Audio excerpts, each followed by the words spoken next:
Don't feel like making layered lasagna today? Let's make lasagna soup.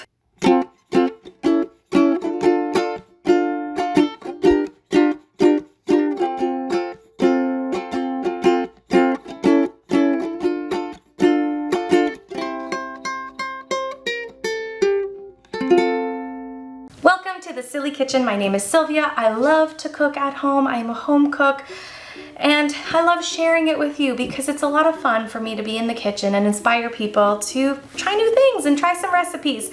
And because it's soup season and I love soup and I love pasta, we're sort of making this kind of combination of lasagna and soup into one.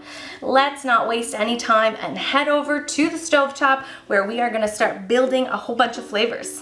Our first step is to cook out some onions until they are translucent. I like to do them diced, and I'm using 2 medium onions here. Once they are cooked to your liking, we're going to add in 1 pound of ground beef. Separate that ground beef and get it almost fully cooked, because at this point we're going to start adding some seasoning. Now, if your ground beef has cooked out a lot of fat, you can certainly pull some of that fat out. If you're using extra lean ground beef or something from your local butcher and farmer that doesn't produce too much fat, just leave that in there because we want a bit of that for some flavor.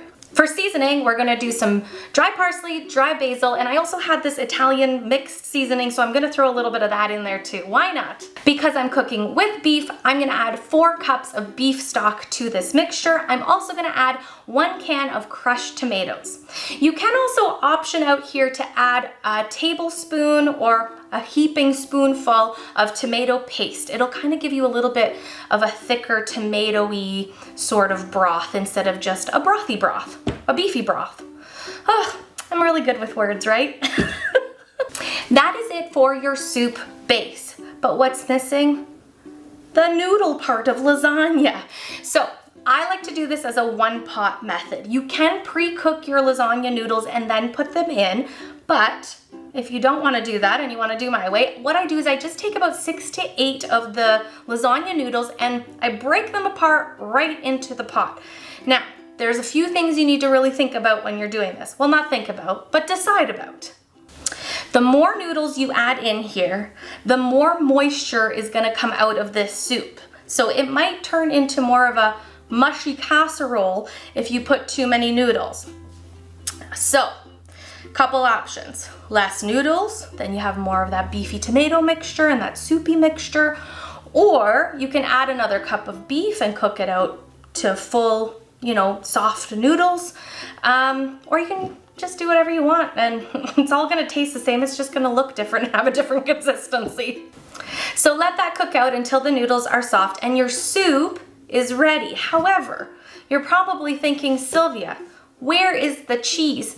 Well, yeah, we need cheese because lasagna has cheese, but we do this separately on the side and we do a little dollop on top of the soup. So in another container, you're gonna mix up some ricotta cheese, some mozzarella cheese, and some Parmesan cheese, as well as some dry parsley flakes. Now, you decide how much you want of each, but what I did is about half a tub of ricotta, a whole bunch of sprinkles of Parmesan, because why measure Parmesan, and a handful of mozzarella shredded.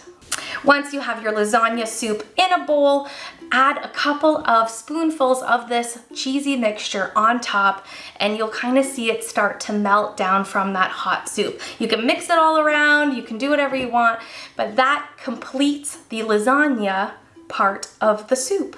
The lasagna part of the soup.